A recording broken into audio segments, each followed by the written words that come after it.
ନିଦ ଓଇ ଉଠ ବ୍ଲଗ ବନୁଛି ତୁମର ଉଠ ଜଲ୍ଦି 6 ହେଇକି 6:30 ହେଇଗଲା ସିଏ କାହିଁ ରମ୍ୟ ଏ ରମ୍ୟ ମର୍ଣ୍ଣିଂ ହଁ ଫେର ଫାଲତୁ ଶୋଇ ପଡ଼ିଲା ପିଲାଟା ଆଉ ସାର୍ ସାର୍ 6:30 ହେଲାଣି ଉଠନ୍ତୁ 6:30 ହେଲା ବ୍ଲଗ ବନୁଛି ପ୍ଲିଜ୍ ପ୍ଲିଜ୍ ଗେଟ୍ ଅପ୍ ଖାତା ପତ୍ର ସାଙ୍ଗରେ ଶୋଇ ପଡ଼ୁଛନ୍ତି ବୋଲେ କ'ଣ କମ୍ ଡେଡିକେସନ୍ चलो हो जाए गुड मॉर्निंग आओ रूपक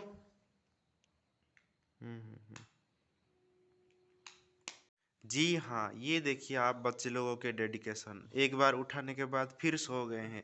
यहाँ पर है हमारे उड़ीसा टॉपर मिस्टर सुमंत और उनके पास के बाजू वाले सीट पर ही हैं सॉरी बेड पर ही हैं सोए हैं रूपक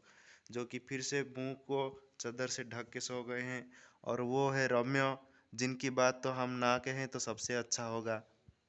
ओके ओके सुबह सुबह फिर से बोल रहा हूँ गुड नाइट टू ऑल अच्छे से सोना नींद पूरी करना रूपक जी